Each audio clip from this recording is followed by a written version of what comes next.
யுத்தம் தொடங்கியாச்சு. முதல் 10 நாட்கள் கௌரவ சேனாதிபதி பீஷ்மர். அவர் 10வது நாள் விழுந்து அம்பு படுக்கையில் கிடக்கிறார். அடுத்த 5 நாள் துரோணர். 15வது நாள் அவரையும் திரௌபதியினுடைய சகோதரன் திட்டத்துய்மன் கொன்று விட்டான். இப்ப 16வது நாள் படைக்கு தளபதி வேணும். பாண்டவர் பக்கத்திலே முதல் நாள் விராடனுடைய மகனான மிகச்சிறந்தவனான ஸ்வேதன் இருந்தான். அவன் முதல் நாளே இறந்துட்டான். மீதி இருந்த 17 நாளும் திரௌபதியினுடைய சகோதரனான திட்டத்துய்மன் தான் இருந்தான். நீங்க திரௌபதி கோயிலுக்கு போனா வரும்போது போத்துராஜான்னு ஒன்று வரும். இந்த போத்துராஜா யாருன்னே தெரியாது. அது போத்துராஜாங்கிறது கிருஷ்ணசாமிங்கிறது கிச்சாமின்னு மாறின மாதிரி பாஞ்சாலத்து ராஜா போத்துராஜா ஆயிட்டான். அவன் கையில் ஒரு தலை இருக்கும். அவன் தான் பாண்டவர் சேனாதிபதியான திரௌபதியுடைய சகோதரனான துருபதராஜ குமாரனான பாஞ்சாலத்து இளவரசனான துரோணரை கொன்ற திட்டத்துய்மன். அவன் தான் முதல்ல வருவான் திரௌபதி கோயில்ல. இப்போ இங்க சேனாதிபதி பத்தி கவலை இல்லை. அந்த துரியோதனை பார்த்தான், தன் படைக்கு தளபதி வேணும். ஒரு படைக்கு தலைவன் இல்லைன்னா படைகள் ஒரு நிலையில் நிற்காது, தன்னை போல போயிடும். இப்போ அந்த படையை வைத்து கண்டிக்கிறதற்கு, அதை ஒழுங்காக அமைப்பதற்கு ஒரு தளபதி வேணும். பீஷ்மர் போயாச்சு, துரோணர் போயாச்சு. இப்ப யாரை தளபதியாக நியமிப்பது? ஆனா அந்த பீஷ்மர் துரோணர் மிகப்பெரிய வீரர்கள். ஆனா துருபதனுக்கு அவங்க ஜெயிச்சு கொடுப்பாங்கிற நம்பிக்கை இல்லை. வயசானவங்க, மரியாதைக்குரியவர்கள், அவர்களை விட்டுட்டு அடுத்தவங்களை போடக்கூடாதுன்னு போட்டோம். ஏன்னா பீஷ்மர் சொல்லிட்டார் முதல்லயே, துரியோதனா எனக்கு படை தளபதி பதவி கொடுத்தால் நான் இருக்கிற வரையிலே பாண்டவர்கள் ஒருவரையும் கொல்ல மாட்டேன், அதுக்கு சம்மதமான பதவி கொடு. அதே மாதிரி ஆச்சாரியர் துரோணர் பிராமணனுக்கு வேதம் ஓதுவதும் கத்துக் கொடுப்பதும் தான் வேலை. இப்ப அதனாலே மிகச்சிறந்த வீராதி வீரராக இருந்ததுல துரோணர் பிராமணர், வித்தையை கற்றுக் கொடுக்கலாம். ஆனால் அவர் போருக்கு போகக்கூடாது. அது பிராமணனுக்குரியது அல்ல, அந்தணனுக்குரியது அல்ல. பிரம்மத்தை உணர்கிறவன் பிராமணன். இவர் என்ன செஞ்சார்? தனுர்வேதம் வில் விதத்தில் கெட்டிக்காரர், கற்றுக் கொடுத்தார். கற்றுக் கொடுப்பது வேற, ஆனால் களத்திலே போய் கொலை செய்வது வேற. இவன் இரக்கமுள்ளவனா இருக்கணும். தன்னுடைய குலத்தொழிலை செய்யாமல் தன் இயல்புக்கு மாறானதை செஞ்சா யாருக்கு கிடைக்காத ஒரு மரணம் துரோணருக்கு கிடைச்சது. இவங்க 2 பேர் மேலேயும் துரியோதனனுக்கு நம்பிக்கை இல்லை. ஏன்னா பீஷ்மருக்கு துரியோதனன் எப்படி பேரனோ அதே மாதிரிதான் பாண்டவர்களும். கண்டிப்பா அவர்களை அழிக்க மாட்டார். வெளிப்படையாவே சொல்லிட்டார். துரோணருக்கு துரியோதனனை விட அர்ஜுனன் தான் பிரியமான மாணவன். அவரும் அழிக்க மாட்டார், ஒப்புக்குத்தான் போர் செய்வார். இவனுக்கு வெற்றி கிடைக்க வேண்டும். அதுக்காக யார் நம்மிடத்திலே அக்கறை உள்ளவனோ அவன் தளபதி ஆனால் நமக்கு வெற்றி தேடி தருவா. யார் என்றால் கர்ணன், துரியோதனன் நண்பர். ஏன் இந்த கர்ணன் இத்தனை நாளா களத்துக்கு வரவே இல்லை? பீஷ்மர் அணிவகுப்புக்குரிய வீரர்களை தேர்ந்தெடுக்கிறார். அதிரதர், மகாரதர், சமரதர், அர்த்தரதர், 4 கேட்டகரி. இதுல அதிரதர் என்பவன் ஒரு தேரிலே இருந்து கொண்டு தன்னுடைய குதிரைகளுக்கும் தேரோட்டிக்கும் தனக்கும் ஆபத்து வராமல் ஆயிரக்கணக்கான தேர் வீரர்களை அழிக்கக்கூடிய சாமர்த்தியம் இருந்தால் அவர் அதிரதன். 2வது மகாரதன், அவன் நூற்றுக்கணக்கான தேரோட்டிகளோடு சண்டை போடணும். 3வது சமரதன், ஒரு தேர் ஒரு தேரோட. அடுத்தது அர்த்தரதன், 2 தேர் வீரன் சேர்ந்து ஒத்த கூட சண்டை போடுவோம். இதுல அணிவகுக்கிறார் வீரர்களை இந்த 4 வகையில. அப்போ அதிரதனாக இருக்க தகுதி உடையவன், அவன் பேர் அந்த லிஸ்ட்ல வரல. இப்போ ஒரு மெடிக்கல் காலேஜுக்கோ ஒரு இன்ஜினியரிங் காலேஜுக்கோ அப்ளிகேஷன் போடுறீங்க, 1200க்கு 1199 மார்க் வாங்கியிருக்கான் ஒரு பையன். அவன் என்ன நினைப்பான்? ஃபர்ஸ்ட் என் பேர் தான் வரும், அதான் நினைப்பான். ஃபர்ஸ்ட் லிஸ்ட்னு ஒன்று வரும், அதுல அவன் பேர் இல்லை. சரி, செகண்ட் லிஸ்ட்ல யார் வரும்? அதுலயும் இல்லை. சரி, அந்த லிஸ்ட்ல வந்தவன் எவனாவது சேரலைன்னா உனக்கு இந்த இடம் வெயிட்டிங் லிஸ்ட் ஒன்று வச்சிருப்பான், அதுலயும் பேர் வரல. அதுக்கு காரணம் என்னன்னு அங்க போய் கேட்டாதான் தெரியும். இங்க அதே மாதிரி பீஷ்மர் மகாவீரனான கர்ணனை அதிரதனாகவோ மகாரதனாகவோ ஏன் ஒரு ஒத்தைக்கு ஒத்தையாக சமரதனா கூட சேர்த்தாம அர்த்தரதனாக்கி களத்திலே பின்னாடி நிக்க வச்சார். பீஷ்மருடைய உத்தரவு இல்லாம இந்த கர்ணன் முன்னாடி வந்து போர் செய்ய முடியாது. அவன் சொன்னான், பீஷ்மர் இருக்கிற வரைக்கும் நான் போருக்கு வரமாட்டேன், ஒப்புக்கு சப்பானியா நிக்கிற தயாரா இல்ல. துரியோதனன் அவனுடைய மனசை புரிந்து கொண்டு சரின்ட்டான். துரோணர் தலைமையில வந்தான். அதுல ஏகப்பட்ட குளறுபடி. 10 நாட்கள் தான் தர்ம யுத்தம். பீஷ்மர் தலைமையில மட்டும்தான் குருஷேத்திரத்துல தர்ம யுத்தம். துரோணருக்கு பதவி கிடைச்ச அந்த 5 நாள் நடக்காத அக்கிரமங்கள் எல்லாம் நடந்தது. ஒருத்தனோட ஒருத்தன் தான் சண்டை போடணும். தேர்ல இருப்பவர் தேர்ல இருக்கிறவனோட தான் சண்டை போடணும். 2 பேர் சண்டை போடும் போது 3வது ஒருத்தன் நுழையக்கூடாது. போர் முடிந்த பிறகு எல்லாரும் நண்பர்களாக இருக்கணும். சூரிய உதயத்துக்கு போர் தொடங்கி சூரிய அஸ்தமனத்துக்கு முடியணும். ஒருவனுக்கு இடுப்பு வேஷ்டி அவிழ்ந்தாலோ அல்லது கண்ணிமைத்தாலோ தலைமுடி குடுமி அவிழ்ந்தாலோ அந்த நேரத்தில் அவன் அடிக்க கூடாது. இப்படி 1008 சட்டத்திட்டங்கள் உண்டு. அத்தனை மீறினது துரோணர்கள். ஒரே ஒரு உதாரணம், அபிமன்யு என்ற அர்ஜுனனுடைய பிள்ளைய அத்தனை பேர் சேர்ந்து அடிச்சு கொண்டாங்க.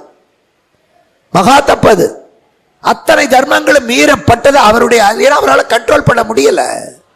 ஏன்னா அவர் பிறவியிலே வீரன் அல்ல, அவர் ஒரு ஆசிரியர், அவ்வளவுதான். அவர் இந்த வேலைக்கு போற போது அவரால் தாக்கு பிடிக்க முடியல. இங்க 16வது நாள் துரியோதனன் கேட்கிறான், கர்ணா, அந்த 2 பேர் எனக்கு வெற்றி தேடி தருவாங்க நான் நினைக்கல, இருந்தாலும் உங்களுக்கு மரியாதை கொடுக்கறதுக்காக நிறுத்தினேன். நீதான் எனக்கு வெற்றி தேடி தருவாய், நீதான் இந்த களத்துக்கு சேனாதிபதி ஆகணும். கர்ணனுக்கு ரொம்ப சந்தோஷம். அப்பன் பேர் தெரியாதவன், அம்மா பேர் தெரியாதவன், ஜாதி இல்லாதவன் என்று எல்லாராலும் புறக்கணிக்கப்பட்ட தனக்கு பீஷ்மர் துரோணருக்கு இணையாத துரியோதனன் நம்பிக்கைக்குரிய ஒரு படை தளபதி பதவி கிடைக்கிறது என்றால் அது எவ்வளவு சந்தோஷம். இப்பவும் இந்த நாட்டிலேயே மிகப்பெரிய பதவி ராணுவ தளபதி தான். மற்ற கலெக்டர்லாம் விட ஜனாதிபதியை விட மிக உயர்ந்தது தரைப்படை, கப்பற்படை, விமானப்படையினுடைய தளபதி இருக்கிறார்கள். அவர்களுக்கு தான் சம்பளமும் ஜாஸ்தி, அவர்களுக்கு தான் பொறுப்பும் ஜாஸ்தி, மரியாதையும் ஜாஸ்தி. அதை நினைச்சு சந்தோஷப்பட்டான் கர்ணன். 16வது நாள் களத்தில் வந்து நிற்கிறான். எதிரிலே பாண்டவர் படை, திட்டத்துய்ம தலைமை, தர்ம பீம அர்ஜுன நகுல சகாதேவர்கள் இருக்கிறார்கள். வீராதி வீரர்கள். கிருஷ்ணன் தேரோட்டுகிறான். யுத்தம் தொடங்குகிறது. 2 பேரும் சமமான வீரர்கள், அர்ஜுனனும் கர்ணனும். மற்றவர்கள் அவரவர்களுக்கு தகுந்தாற் போல. மாளவன் மன்னனோடு பீமன் போர் செய்கிறான், அர்ஜுனன் கர்ணனோடு போர் செய்கிறான், தர்மர் வேற யாரோடைய போர் செய்கிறார், நகுலன் பகதத்தனோடு போர் செய்கிறான், சகாதேவ மிகச்சிறந்த மன்னனான சல்லியனோடு அவரவர்கள் சக்திக்கு தகுந்தாற் போல. இப்போ 2 வகை யுத்தத்துல நேருக்கு நேர் சண்டை போடுறது ஒரு யுத்தம், அதுக்கு பேர் துவந்த யுத்தம்னு பேர். கும்பல் கும்பலா அடிச்சுக்கிறானே அதற்கு பேர் சாங்குல யுத்தம்னு பேர். இங்க 10 பேர் அங்க 10 பேர், யார் யார் அடிக்கிறானே தெரியாது, சமயத்தில் அவங்க கட்சியவே அடிச்சுக்குவோம். இது சாங்குல யுத்தம்னு பேர். இது 2 நடக்குதுங்க. அப்போ மாலை சூரிய அஸ்தமனம் ஆகிவிட்டது. 2 பேருக்குமே வெற்றி தோல்வி இல்லை. அப்ப அர்ஜுனன் கை ஓங்கி இருந்தது. அவன் சொன்னான், கர்ணா, இன்னைக்கு போயிட்டு நாளைக்கு வான். இந்த இன்று போய் போர்க்கு நாளை வா என்பது ராமாயணத்துல மட்டும்தான் எல்லாரும் சொல்லிட்டு இருப்பாங்க. ராவணனை பார்த்து முதல் நாள் போரிலே ராமன் சொன்னான், அன்று போர் புரி சேனையின் பதியாகிய வீரனை இன்று போய் போர்க்கு நாளை வா என்று இயம்பினான். நாகுலம் கமுகின் வாழை தாவூர் கோசல நாடுடைய வள்ளல். ஆனா எல்லா இதிகாசத்திலையும் உண்டு. பாரதத்துல கர்ணன் அர்ஜுனனை பார்த்து இன்று போய் போர்க்கு நாளை வா. கந்தபுராணத்துல முருகப்பெருமான் சூரபத்மனை பார்த்து இன்று போய் போர்க்கு நாளை வா. இத்தனையும் உண்டு. ஆனா ராவணன் போயிட்டு வந்தான், கர்ணன் போயிட்டு வந்தான், சூரபத்மன் போயிட்டு வந்தான், ஒருத்த மட்டும் போகல. அவன் தான் ராவணன் தம்பி கும்பகர்ணன். அவனே இன்று போய் போர்க்கு நாளை வான்னான். அவன் சொன்னான், புறப்படுற போதே வாக்கரிசி போட்டுக்கிட்டு தான் நான் வந்திருக்கேன், ஜெயிச்சா திரும்பி போவே, செத்தா வீரமரணம். அவன் மட்டும்தான் போகல, எல்லாரும் போனார். இப்போ 16வது நாள் மாலையில கன்னத்துல கை வச்சு கர்ணன் உட்கார்ந்துருக்கான். தினமும் போர் முடிஞ்ச உடனே துரியோதனா வந்து கேட்பான் பீஷ்மர் கிட்ட, துரோணர் கிட்ட எல்லாம், ஏன் ஜெயிக்கல, ஏன் ஜெயிக்கல, உங்களால முடியலடா ராஜினாமா பண்ணு. இப்ப சொல்றாங்களே இந்த ராஜினாமா பண்ணுங்கிறத ஆரம்பிச்சவனே துரியோதனன் தான். ராஜினாமா பண்ணு, ராஜினாமா பண்ணு. இப்ப கர்ணனையும் கேட்கணும்ல, அவங்க 2 பேரையாவது நம்பல, மாட்டேன்னு சொல்லிட்டு தான் வந்தாங்க. கர்ணன் தான் வெற்றி தேடி தருவான்னு நினைச்சானே, இப்ப கர்ணன் தோற்று விட்டு வந்திருக்கா. துரியோதனை எத்தனை ஏசணும்? பாட்டனை ஏச முடிந்தது, ஆச்சாரியனை ஏச முடிந்தது, கர்ணனை ஏசல. நட்பு. இப்ப கேட்கிறான், கர்ணா தோல்விக்கு என்ன காரணம்? எப்ப நம்முடைய தோல்விக்கு என்ன காரணம்னு யோசிக்கிறோமோ அப்ப நாம ஜெயிப்போம். இங்கே அதனால என்ன காரணம், அதான் முக்கியம். கர்ணா நம்முடைய தோல்விக்கு என்ன காரணம்? நீ மாவீரன், அர்ஜுனனுக்கு நிகரான வீரன், நீ அர்ஜுனனை கொல்லுவதாக சபதம் பண்ணி இருக்க, என்னுடைய உயிர் நண்பன், இத்தனை பிளஸ் பாயிண்ட் இருந்து நீ எப்படி தோற்றாய்? அப்ப கர்ணன் சொன்னா, அர்ஜுனனுக்கு இருக்கிற 3 வாய்ப்புகள் எனக்கு இல்லை. 1, அர்ஜுனனுடைய காண்டீபம் அக்னியால கொடுக்கப்பட்டது, அதில் பூட்டப்பட்டிருக்கிற நான் யாரால அறுக்க முடியாது, அது தெய்வீகமானது. ஏன்னா போர் செய்கிற போது, பரீட்சை எழுதுற போது பேனா நிப்பு உடஞ்சு போயிட்டா பரீட்சை எழுத முடியாது. வில்யுத்தம் செய்கிற போது அந்த நான் அருந்து போயிட்டா அவன் வேறொரு வில்லை எடுத்து நாணேற்றி போர் செய்யறதுக்குள்ள எதிராளி அடிச்சு தொலைச்சிருவான். அவனுடைய காண்டீபம் தெய்வீகமான வில், என்கிட்ட அது இல்லை. ஆனாலும் பரவாயில்லை, பரசுராமர் கொடுத்த விஜயம் என்ற வில் எனக்கு இருக்கிறது, அதை வச்சு சமாளிக்கிறேன். 2வது, அர்ஜுனனுக்கு அக்னியினாலே காண்டவவன தகனத்தின் போது கொடுக்கப்பட்ட அம்பரா துணி. அம்பராத்துனா அம்புகள் போட்டு வைக்கிற பொட்டி, அதுல ஓரளவுக்கு தான் எடுத்துட்டு போவான். அம்பு விட விட அது தீர்ந்து போச்சுன்னா மறுபடியும் போய் இன்னொரு பொட்டி கொண்டு வரதுக்குள்ள தோத்துருவான். அர்ஜுனனுடைய அம்பரா துணியில அம்பு குறையவே குறையாது, எடுக்க எடுக்க நிறைஞ்சுக்கிட்டே இருக்கும். அட்சயம், அது அட்சய அம்பரா துணி என்கிட்ட அது இல்லை. ஆனாலும் பரவாயில்லை, நான் 2-3 அம்பரா துணியை வைத்துக் கொண்டு சமாளிக்கிறேன். 3வது, அர்ஜுனனுக்கு கிருஷ்ணன் தேரோட்டுகிறான், அவன் மாயங்களிலே வல்லவன், கண்ணனுக்கு நிகரான ஒரு தேரோட்டி கிடைத்தால் நான் ஜெயிப்பேன். இது நடக்கிற காரியமா? ருக்மணி தான், சத்யபாமா தான், மகாலட்சுமி தான், முத்துசாமி செட்டியார் அவங்க தனிதான். ஒருத்தர் கண்ணை எடுத்து இன்னொருத்தருக்கு வைக்கலாம், கண் விழிய, அவனும் பச்சையாத்தான் பார்ப்பான்.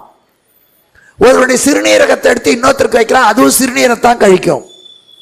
ஒருவருடைய இதயத்தை எடுத்து இன்னொருத்தருக்கு வைக்கலாம், அது டப் டப்புன்னு தான் துடிக்கும். ஆனா ஒத்த மூளையை எடுத்து இன்னொருத்தருக்கு வைக்க முடியாது. இத்தனை விஞ்ஞானம் உள்ளது இருக்கிற இந்த காலத்திலேயும் ஒத்த மூளை எடுத்து இன்னொருத்தருக்கு வைக்க முடியாது. ஏன்னா இதயம் என்பதெல்லாம் ஜடம், டப் டப் டப் டப், அவ்வளவுதான். மூளை ஜடம் இல்லை. நாம பார்ப்பது படிப்பது பிறந்ததிலேயே தாய் வயிற்றுக்குள்ளே இருக்கிறதுல இருந்து நாம எதையெல்லாம் அறிந்து கொண்டோமோ அத்தனை அந்த மூளை பதிவு பண்ணிக்குது. பதிவு பண்ணிக்கிற கம்ப்யூட்டர் அது, அத்தனையும் அதுல இருக்கு. அதுல மடிப்பா இருக்கும். அந்த ஒவ்வொரு கோடும் நம்முடைய ஞாபகம். இதுல உங்க அனுபவம் வேற, என் அனுபவம் வேற. இப்ப என் மூளையில ராமாயணமும் பாரதமும் பெரிய புராணமும் தேவாரமும் திருவாசகமும் தான் உட்கார்ந்துருக்கு. ஒரு 1ஆம் நம்பர் ரவுடி, அவன் மண்டையில எப்படி கொலை பண்றது, எத்தனை கொலை பண்றது, எப்படி பேங்க கொள்ளையடிக்கிறது, அதுதான். இப்ப என் மூளை எடுத்து ஒரு திருடனுக்கு வச்சா அவன் கொள்ளையடிக்க மாட்டான், ராமாயணம் சொல்ல ஆரம்பிச்சிருவான். ஒரு திருடனோட மூளை எடுத்து எனக்கு வச்சா நான் பாரதம் சொல்ல மாட்டேன், எப்படி திருடுவது. ஏன்னா பதிவுகள் வேற வேற. குப்ப மண்டையில் இருக்கிறது வேற, சுப்ப மண்டையில் இருக்கிறது வேற. சுப்பனுடைய மூளையை குப்பனுக்கு வச்சா குப்பன் குப்பனா இருக்க மாட்டான், சுப்பனா தான் இருப்பான். அதனால்தான் மூளை மாற்று அறுவை சிகிச்சை செய்ய முடியாது. அதனால அப்படி இருக்கிற போது ஒரு சாதாரண மனிதனுக்கே மாற்றம் செய்யாத போது அனைத்துலகையும் ஆட்டி படைக்கின்ற ஆண்டவனான கிருஷ்ணனுக்கு நிகராக ஒருத்தன் வர முடியுமா? முடியாது. வேறுபடுத்தி காட்டுவதே அந்த மூளை தானே. மாட்டுக்கு நமக்கு இருக்கிற வேறுபாடு அதுதானே, அப்பருக்கு பிள்ளைக்கு இருக்கிற வேறுபாடு அதுதானே. எல்லாருக்கும் கண்ணு இருக்கு, மூக்கு இருக்கு, காது இருக்கு, எல்லா அவயவமும் ஒண்ணுதான். மூளையில் இருக்கிற நிச்சயம் மட்டும்தான் வேற. உனக்கு அபார மூளைடாமா. அப்ப இவனுக்கு மட்டும் இல்லையா? சைஸ் தான் இருக்கு, உள்ள இல்ல. அது மாதிரி இங்கேயும் அந்த ஆண்டவனுடைய உள்ளத்திலே 84,000 லட்சம் பிறவி பேதம், 84,000 லட்சம் பிறவி பேதம், அத்தனை உயிர்கள். அப்படின்னா மொத்தமே அவ்வளவுதானா? நம்ம இந்தியாவிலேயே 130 கோடி வித்தியாசம். பரப்பன, ஊர்வன, நிற்பன, நடப்பன, இப்படி இருக்கு. அதுல 84,000 லட்சம் வகை. பாம்புன்னா அது ஊர்வன நினைச்சா ஊர்றதுல பாம்பு இருக்கு, பல்லி இருக்கு, ஓனா இருக்கு, உடக்கா இருக்கு, அரணை இருக்கு, இத்தனை இருக்கு. பாம்புல எத்தனை வகை இருக்கு அது எண்ணவே முடியாது. அத்தனை பிறவிகள், அவ்வளவு பேரை பற்றி ஆண்டவனுக்கு தெரியும். அப்ப அதனால கிருஷ்ணனுக்கு நிகரான தேரோட்டி எப்படி கிடைப்பான்? அப்ப உடனே கர்ணனே அதுக்கு பதில் சொல்றோம். கிருஷ்ணனுக்கு நிகரான சுமாரா ஒருத்தர் இருக்கான். நகுல சகாதேவர்களுடைய மாமனான மத்தர தேசத்து மன்னனான சல்லியன் எனக்கு தேரோட்டினால் நான் ஜெயிப்பேன். நகுல சகாதேவருடைய மாமன் அவன் தர்மபுத்திரனோட சேர்றதுக்காக படையோட வர்றான்.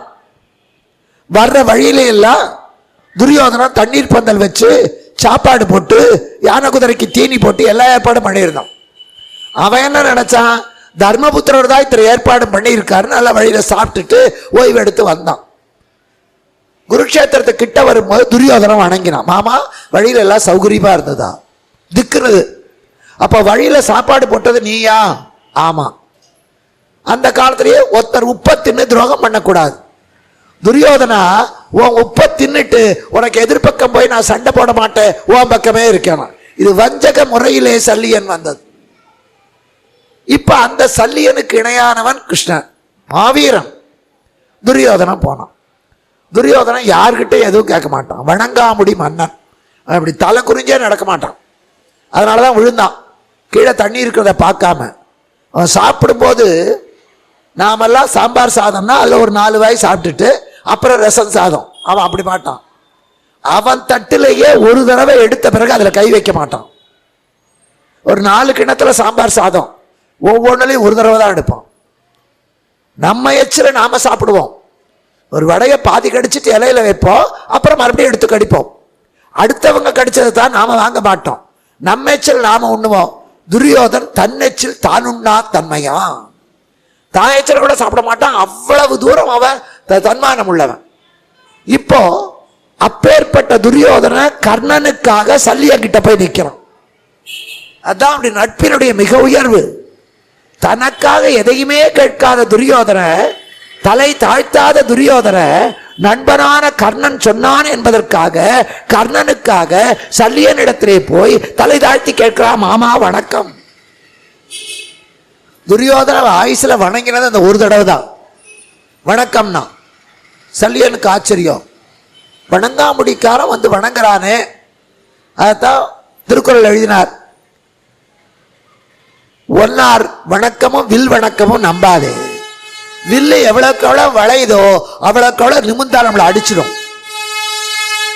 அதே மாதிரி பகைவன் எந்த அளவுக்கு கும்பிடு போடுறானோ அந்த அளவுக்கு கால வாருவான்னு அர்த்தம். அதனால ஒன்னார் வணக்கமும் வில் வணக்கமும் கொள்ளற்க. பகைவனுடைய கூழ கும்பிடையும் வில்லினுடைய வளைவையும் நம்பாதரா, அழிஞ்சு போயிடுவேன். அதான் பார்க்கிறவே அப்படியே கூழ கும்பிடு போடுது. எல்லாம் ஆட்சி போயிடுச்சுன்னா அந்த கூழ கும்பிடு எங்க போச்சுன்னு தெரியல, நம்ப கூடாது. இங்க துரியோதன வணங்குறான். சல்லியனுக்கு ஆச்சரியம். துரியோதனா என்ன விஷயம் நீ வந்திருக்கியே? மாமா உங்ககிட்ட ஒரு உதவி கேட்டு வந்தேன். அவன் ஆயுசுல உதவி கேட்டு ஆட்டி போக மாட்டான். உன்னிடத்துல ஒரு உதவி கேட்டேன். என்ன? நாளை போரிலே கர்ணனுக்கு நீங்கள் தேரோட்டியா இருக்கணும். சல்லியன் எழுந்தான், மீச துடிச்சது, கண்ணு சிவந்தது, உடம்பு நடுங்கியது. டேய் துரியோதனா, என்ன நினைத்து பேசுகிறாய்? நான் யார் என்று நினைத்து பேசுகிறாய்? ஆயிரக்கணக்கான தேர் வீரர்களுக்கு அதிபதியாக இருக்கிற நான் ஒரு தேரோட்டி மகனுக்கு தேரோட்டுவதா? இதை வேற யாராவது சொல்லி இருந்தான் நாக்கு அறுத்திருப்பேன். ஆனா உப்பை தின்று விட்டேனே என்று பொறுத்துக் கொள்கிறேன். என்ன தைரியத்துல பேசுறேன்? துரியோதனன் சொன்னா, மாமா நான் இங்க தாழ்ந்தவன் பேசல, கர்ணனை விட தாழ்ந்தவன் சொல்லல, கிருஷ்ணனுக்கு நிகரானவன் வந்தேன், கிருஷ்ணனுக்கு ஒப்பானவன் வந்தேன். ஒரு பணக்கார எப்பவுமே அவர் பக்கத்தில் ஒரு எடுபிடி இருப்பான், அவரோட உட்காந்து சாப்பிடுவார். இவர் கத்திரிக்காய் குழம்பு ஊற்றுறாங்க, நல்ல காம்போட பிஞ்சு பிஞ்சு கத்திரிக்காய் முழுசா. இவர் சொன்னார், பணக்காரர் காய்கறியிலேயே கத்திரிக்காய் தாயா ரொம்ப ருசி. உடனே பக்கத்தில் இருக்கிற ஜால்ரா, ஆமா எஜமா, அதனாலதான் கத்திரிக்காய்க்கு ஆண்டவன் குல்லா போட்டிருக்கான், வேற எந்த காய்க்கு இல்லை. 10 நாள் ஆச்சு, அதே மாதிரி கத்திரிக்காய் குழம்பு, பக்கத்தில் அதே ஆள் உட்கார்ந்துருக்கான். அன்னைக்கு அந்த எஜமானுக்கு ஏதோ கோபம், இந்த சனியம் பிடிச்ச கத்திரிக்காயை விட்டா வேற காயே இல்லையா? உடனே பக்கத்தில் இருக்கான், ஆமா எஜமா, காயிலேயே மட்டன் கத்திரிக்காய், அதனாலதான் சாமி அது தலையில ஆணி அடிச்சிருக்கான். புகழும் போது குல்லா, இகழும் போது ஆணியா, இதுக்கு பேர் தான் சைன்ஸ் ஜால்ரா. அதனால இங்கேயும் புகழ்ச்சிக்கு மயங்காதவன் யாருமே இல்லை. மாமா, உங்களை கர்ணனை விட மட்டமானவன் என்று தேரோட்ட சொல்லல, கிருஷ்ணனுக்கு நிகரானவன். சல்லிய மை மறந்துட்டான். ஓஹோ, அப்ப நான் கண்ணனுக்கு நிகரா? அப்படி நான் வர்றேன். ஆனால் நான் தேரோட்டுகிற போது என் வார்த்தைகளை கேட்காமல் என்னை அவமரியாதையாக கர்ணன் நடத்தினால் நான் தேர விட்டு அந்த நிமிஷமே இறங்கிடுவேன். சரி, நான் அதை பார்த்துக்கிறேன். எப்பவுமே ஒரு கூட்டணியோ ஒரு நட்போ ஒரு கல்யாணமோ எக்ரிமெண்ட் போட்டு வச்சுக்க முடியாது. வாழ்நாள் முழுவதும் அதை கடைப்பிடிக்க முடியாது. கல்யாணத்தும் போது 1000 கேட்போம், மாப்பிள்ள என் பொண்ணு ரொம்ப செல்லமா வளர்ந்தவ, அவ கண்ணுல தண்ணியே வரப்படாது, உடனே அவர் வெங்காயம் கூட நறுக்க சொல்ல மாட்டேன். இவரு நீங்க கரெக்டா சாயந்தரம் 9 மணிக்குள்ள வீட்டுக்குள்ள வந்துடணும். அவளை வாரத்துல 2 தடவை வெளியே கூட்டிட்டு போனோம். சனி ஞாயிறானா சினிமாவுக்கோ மாசத்துல ஒரு நாள் வெளியில டூருக்கு கூட்டிட்டு போனோம். அவ கேட்கறதெல்லாம் வாய் தரணும். அப்ப சரி, தலையாட்டிடுவாரு, பொண்ணு கிடைச்சா போறோம். கல்யாணம் ஆகி ஒரே மாசத்துல சலிச்சு போயிடும். அவர் ஆபீஸ்ல வேலை இருக்கு அல்லது ஏதோ ஒரு முக்கியமான வேலை, 9:30 மணிக்கு வருவா, இவ லவலவான்னு கத்துவா. எங்க அப்பா கிட்ட 9 மணிக்கு வரேன் கண்டிஷன் ஒத்துக்கிட்டீங்களே? ஒத்துக்கிட்டேன். இப்படி வரும்னு எனக்கு கண்டேனா? என்னோட நண்பனுக்கு திடீர்னு ஆஸ்பத்திரியில் சேர்த்த வேண்டிய நிலைமை வந்தது, நான் கூட போனேன். இதை நான் நினைச்சேனா? அதனால கொஞ்சம் விட்டு பிடிக்கணும் மாட்டான். அதனாலதான் காதலிக்கும் போது இருக்கிறதெல்லாம் கல்யாணத்துக்கு அப்புறம் இருக்கிறது இல்லை. காதலிக்கிற போது அவள் ஷாம்பு போட்டு குளிச்சுட்டு தலையை விரிச்சுட்டு வருவா. எல்லா படத்துலையும் இப்ப தலை விரிச்சுக்கிட்டு வர்றதா ஃபேஷன், பெண்களை ஆரம்பிச்சாச்சு. அப்ப இவன் என்ன பண்ணுவான், ஆஹா நீ ஷாம்பு போட்டு குளித்து விட்டு அப்படி ஜிலு ஜிலுன்னு வரும்போது பாரதி ராஜா படத்துல வர்ற தேவதை மாதிரி இருக்குமா? எப்போ? கல்யாணத்துக்கு 4 நாளைக்கு முன்னால காதலி. கல்யாணம் ஆகி அன்னைக்கு அவன் குளிச்சுட்டு அதே மாதிரிதான் தலையை விரிச்சு போட்டுட்டு இவனுக்கு சாதம் பரிமாற வருவா. சனியனை தலையை முடிஞ்சு தொலைங்க, முடி விழுந்தா என்ன ஆகுது? அதே முடி அதே பொண்ணு. ஒத்துக்கிறீங்களா? காதலிக்கிற போது காத்திருக்கீங்க எவ்வளவு நேரம் ஆனாலும். கல்யாணம் ஆன பிறகு 5 வருஷம் இருந்தா கூட சட்டி பானைக்கெல்லாம் புத்தி சொல்லிட்டு வரணும், நீ பிறந்ததே லேட்டு. ஆணாகட்டும் பெண்ணாகட்டும், இந்த நிபந்தனைகள் என்பது ஏறக்குறைய அட்ஜஸ்ட் பண்ணிட்டு தான் போனமே தவிர அதை அப்படியே கடைப்பிடிப்பது என்பது யாராலேயே எந்த இடத்துலயும் முடியாது. இதைத்தான் பெரியவங்க சொல்லுவாங்க, நீ தாமா சமாளிச்சுக்கணும், அனுசரிச்சு போ. இது ஒரு இப்ப இந்த அனுசரிச்சுங்கிற வார்த்தையே தெரியாது குழந்தைகளுக்கு, ஏன்னா யாரும் உபயோகிக்கிறதே இல்லை. நான் இதுக்காக அட்ஜஸ்ட் பண்ணணும். அட்ஜஸ்ட், இந்த வெள்ளைக்காரனை நாட்டை விட்டு துரத்தினதுக்கே 2 வார்த்தை தான் காரணம். ஒன்னு காம்ப்ரமைஸ், இன்னொன்னு அட்ஜஸ்ட். அட்ஜஸ்ட் பண்ணுனா அந்த காலத்துல அனுசரிச்சு போனா நல்லவனை அனுசரிச்சு போ. இப்ப அட்ஜஸ்ட் பண்ணிக்கிறதுனா என்ன அர்த்தம்? அயோக்கியனோட சரியா போ, அயோக்கியனை சரி பண்ணிக்கோ. காம்ப்ரமைஸ், உனக்கு பிடிக்கலன்னா கூட பரவாயில்ல ஒத்துக்கோ. நல்லதுக்கு சொன்னது இன்னைக்கு கெட்டதா போச்சு. ஆங்கிலத்தில் சொல்லும் போது அதுக்கு அர்த்தமே வேற. நல்ல தமிழ்ல எத்தனையோ வார்த்தைகள், இந்த வார்த்தைகள் இப்ப பிரயோஜனப்படுறதே இல்லை. எகிப்துல செத்து போன பணத்தை கெட்டு போகாம மூடி வைக்கிறதுக்கு பேர் மம்மி. இன்னைக்கு பெத்த தாயை கூப்பிடுறது மம்மி, அவளை பணம்னு அர்த்தம். எந்த குழந்தை உங்களை மம்மின்னு கூப்பிடுதோ அவன் உன்னை செத்த பணமாத்தான் நினைக்கிறாங்கிறத புரிஞ்சுக்கணும். நீ மேம் மேம் இது என்னது மேம் மேம் ஊமையாட்டம். அப்ப சித்தியா இருந்தா மினிமம், பெரியமாவா இருந்தா மேக்சிமமா? தப்பு.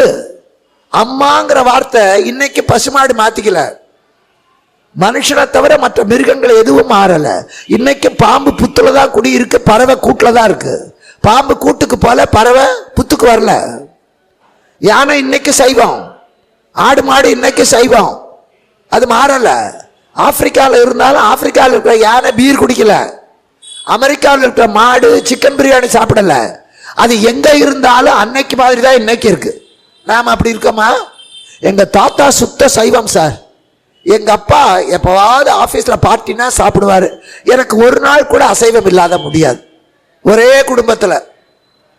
குடும்பத்துல சில பேர் புரட்டாசி மாசம் போற வரைக்கும் தவிக்கிற தவிப்பை நான் பார்ப்பேன் பல இடத்துல. இந்த ஐப்பசி அன்னைக்கு அத்தனை ஆடு மாடு கதறும். அந்த ஒரு மாசத்து சேர்த்து விட்டு தப்பு அதல்ல. அட்ஜஸ்ட்ங்கிற வார்த்தை அது அல்ல.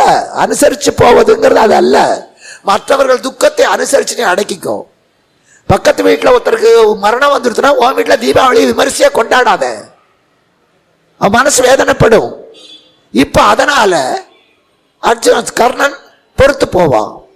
17வது நாள் களத்துல வந்து நிக்கிறான். கர்ணனுக்கு அன்னைக்கு என்னமோ தோணித்து, எல்லாத்தையும் தானம் பண்ணிட்டு வந்து நின்னான். இன்னைக்கும் முஸ்லிம்ஸ் ஹஜ் யாத்திரை போகணும்னா எல்லா சொத்தையும் எழுதி வச்சுட்டு தான் போகணும். அவங்க பேர்ல எதுவும் இருக்கக்கூடாது, எழுதி வச்சுட்டு தான் போகணும். அவங்க வருமானத்துல 3ல் 1 பங்கு தானம் பண்ணிட்டு தான் போகணும். ஆன பிறகுதான் போகணும். பையனுக்கு பொறுப்பு வந்த பிறகுதான் போகணும். அப்படி இல்லைன்னா அந்த பொன் கல்யாணத்துக்குரிய பணத்தை எல்லாம் பொறுப்பானவங்க கிட்ட கொடுத்துட்டு தான் போகணும். அதான் அதுக்கு பேர் தான் ஹஜ். நம்ம காசி யாத்திரையும் அதே தான். எல்லாத்தையும் விட்டு காசிக்கு போனவன் திரும்பி வரணும்னு நினைக்க மாட்டான். காசியில இறந்தால் புண்ணியம், திருவாரூர்ல பிறந்தால் புண்ணியம், திருவண்ணாமலையை நினைச்சா முக்தி, சிதம்பரத்தை பார்த்தா முக்தி. இப்ப அதனால காசிக்கு போறவங்க, இன்னைக்கு நீங்க காசிக்கு போய் பார்த்தீங்கன்னா அந்த கங்கை படிக்கட்டுல எத்தனையோ வசதியானவங்க அப்படியே உட்கார்ந்துருப்பாங்க, வயசானவங்க. எப்படா நமக்கு சாவு வரும், கங்கையில சாகப்படாதா, நம்ம அஸ்தி கங்கையில கரைக்க கூடாது, இன்னைக்கு நீங்க பார்க்கலாம். சந்தோஷமா எதிர்பார்ப்பாங்க இந்த சாவை. சந்தோஷமா நாமெல்லாம் தெருவில் ஏதாவது பணம் போனா அன்னைக்கு பூரா நமக்கு தெரியாதவங்களா இருந்தா கூட மனசு சங்கடப்படுறது. யாரோ போயிட்டாங்க பாவம், என்ன அழுகிறான். காசியில் இத்தினோடு கடைவீதி இவ்வளோதான் இருக்கும், போயிட்டே இருக்கும் படம். அது பாட்டு வரிசையா அத்தனை பேர் யாருன்னே தெரியாது எழுந்து நின்று வணங்குவான். ஏன்னா காசியில் செத்தவன் புண்ணியவான், எழுந்து நின்று வணங்குவாங்க அத்தனை பேர். அங்கே பணம் நாராது, காக்கா கத்தாது, அதே மாதிரி மல்லிப்பூ மணக்காது, கோழி கூவாது, ஈ மொய்க்காது. இன்னைக்கும் காசியை போல ஒரு அசுத்தமான நகரம் வேற எங்கேயுமே இல்லை. அவ்வளோ குப்பை, ஒரு ஈ இருக்காது. அதே மாதிரி காக்கா கத்தாது, மல்லிப்பூ வாசனையே அடிக்காது, கருடம் வட்டமிடாது, போனால் நாராது. கங்கையினுடைய 2 கரையிலேயும் ஏறக்குறைய 108 சுடுகாடு. புணம் எரிஞ்சுக்கிட்டே இருக்கும். அவங்களுக்கு அந்த புணம் எரியறது ஏதோ சுவாமிக்கு யாகம் பண்ற மாதிரி, புண்ணியாத்மான்னு நினைப்பான். காசியில் இறந்து ஒருத்தனுக்கு, காசிக்கு பக்கத்தில் இருக்கிற கிராமங்கள்ல எல்லாம் நாமெல்லாம் இப்போ குப்பைக்காரி வர்றதுக்காக வாசல்ல ஒரு பிளாஸ்டிக் பையில குப்பையை போட்டு வச்சிடறோம். அவள் வந்து எடுத்துட்டு போவா மாசத்துக்கு ஒரு தடவை. காசியை சுற்றி இருக்கிற இடத்துல யாராவது செத்து போயிட்டா ஓலப்பாயில சுருட்டி ஒரு இடம் இருக்க வச்சிருவாங்க, எரிக்க மாட்டாங்க. அத்தனை பணத்தையும் எடுத்துக்கொண்டு போய் ஒட்டுமொத்தமாக எரிப்பான். அதுதான் ஹரிச்சந்திர கட்டம். முறைப்படி செய்யறதா இருந்தா அது மணிகர்ணிகா கட்டம். இத்தனையும் உண்டு. அதுக்கும் மேல 5 வயசுக்குள்ள இருக்கிற குழந்தை செத்தாலோ அல்லது துறவிகள் இறந்தாலோ விபத்துல இறந்தாலோ அவர்களுக்கு சாஸ்திரப்படி செய்யப்படாது. அந்த பணத்தை தலையோட கால மூடி கங்கைக்கு நடுவில் கொண்டு போய் போட்டுருவான். நீங்க நடுவில் போய் குளிச்சா அப்படி மேலே இடிக்க என்னன்னு பார்த்தா வாயான்னு திறந்துருக்கும், மூடிடுவான். அங்க வந்து மரணம் வந்து ஒரு வேதனைக்குரியதோ அசிங்கமோ அருவருப்போ கிடையாது. மனசுதான் காரணம்.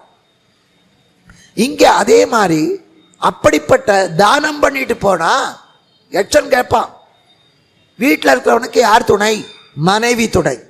தேசாந்திரம் போகிறவனுக்கு யார் துணை? தானம் துணை. நாம செஞ்ச தான தர்மம் தான் நம்ம கூட வருமே தவிர வேற எதுவும் கூட வராது. இந்த தான தர்மங்கிறது நீங்க பெருசா பள்ளிக்கூடம் கட்ட வேண்டாம், பெரிய 1000 பேருக்கு அன்னதானம் போட வேண்டாம். உன் வீட்டில் இருக்கிற அப்பா அம்மாவுக்கு முகம் கோடாம சோறு போடு, மாமனார் மாமியாருக்கு சாதம் போடு, தண்ணி வேணும்னு கேட்டா தண்ணி கொடு, உன் சொந்தக்காரங்க ஏழையா இருந்தா அவங்களுக்கு 5 10 கொடு. நீ கட்டின புடவையை தானம் பண்ணு. இந்த புலி வத்தல் போட்டு வைக்கிற மாதிரி அதை அப்படியே போட்டு வைக்கிறது தப்பு. இறைக்கிற கிணறு தான் சுரக்கும். கர்ணன் எல்லாத்தையும் தானம் பண்ணிட்டு போனான். அவன் முகத்தில் அன்னைக்கு ஒரு ஞானியினுடைய கிளை வந்து களத்தில் நிற்கிறான். அன்னைக்கு தர்மபுத்திரர் வரல. புறப்படும் போதே சொன்னான், கிருஷ்ணா இன்னைக்கு கர்ணன் சாவானா, எங்களுக்கு வெற்றி கிடைக்குமா? கிருஷ்ணன் சொன்னான், உன் இஷ்டப்படி எல்லாம் நடக்கும்ட்டான். லேட்டாக வரலாம், ஆனால் போர்க்களத்தில் முன்னாடி போகக்கூடாது. பள்ளிக்கூடத்துக்கு லேட்டாக வரலாம், ஆனால் பெல் அடிச்ச எடுத்தா வீட்டுக்கு போகணும். ஆஃபீஸுக்கு லேட்டாக வரலாம், ஆஃபீஸ் டைம் முடிஞ்சால் தான் போகணும். அது மாதிரி போர்க்களத்துக்கு தாமதமாக வர்றது தப்பு இல்லை. ஆனால் போர் முடிவதற்கு முன்னால் பாதியில் போனால் புறங்காட்டுறதுன்னு அர்த்தம். தர்மர் சொன்னார், நான் பூஜை பண்ணிட்டு வரேன், அர்ஜுனா நீ போ. அர்ஜுனன் வந்து கர்ணனை பார்க்குறான். அவனுக்கு கர்ணன் தர்மபுத்திரன் மாதிரியே தெரிகிறது. ஏன்னா அதே மாதிரி முகம், விருப்பு வெறுப்பு இல்லாமல் பரமஞானியா பொண்டாட்டி வச்சு ஆடும்போது அந்த ஆளுக்கு வருத்தம் இல்லை, காட்டுக்கு போன்னு சொன்ன போது வருத்தம் இல்லை. அது மாதிரி இப்போ கர்ணனுடைய முகம் நிஷ்காமியமாக இருக்கிறது. அப்போ அண்ணாவோ யுத்தம் தொடங்கிறது. 2 பேர் சமபலம். கர்ணன் உயிர் மீது ஆசையே இல்லாமல் போர் செய்கிறான். அர்ஜுனா அவன் உயிரை எடுக்கணும்னு போர் செய்கிறான். 2 பேருக்கு யுத்தம் நடக்கிறது. சமமான வீரர்கள், சமமான பலம். அந்த நேரத்தில் கடைசியிலே நாகாஸ்திரத்தை எடுத்தான். கல்யாண் தேரோட்டான், நாகாஸ்திரத்தை எடுத்தான். அந்த நாகாஸ்திரம் என்பது காண்டவ பிரஸ்தமாக இவர்களுக்கு பங்கு பிரித்து கொடுத்த போது அது காடா இருந்தது. அதை திருத்தித்தான் நாடாக்கினார்கள். முதல்ல இந்த மாதிரி அவுட்டர்ல எல்லாம் வீடு கட்டினவன் தர்மபுத்திரன் தான். இப்போ நம்ம கட்டுறோம் இல்லையா புறநகர் காலனி, சேலம்ங்கிறது அது போகுது ஆத்தூர் வரைக்கும் சேலம் தான். அதை முதல்ல ஆரம்பித்தவன் தர்மபுத்திரனுக்கு கிருஷ்ணன் போட்ட பிளாட் தான் முதல்ல. எல்லாம் கட்டுக்கிறா, ஒரே காடு. இந்த காட்டில் பாம்பு பள்ளி எல்லாம் இருக்கு. அப்போது அக்னி தேவன் வருகிறான்.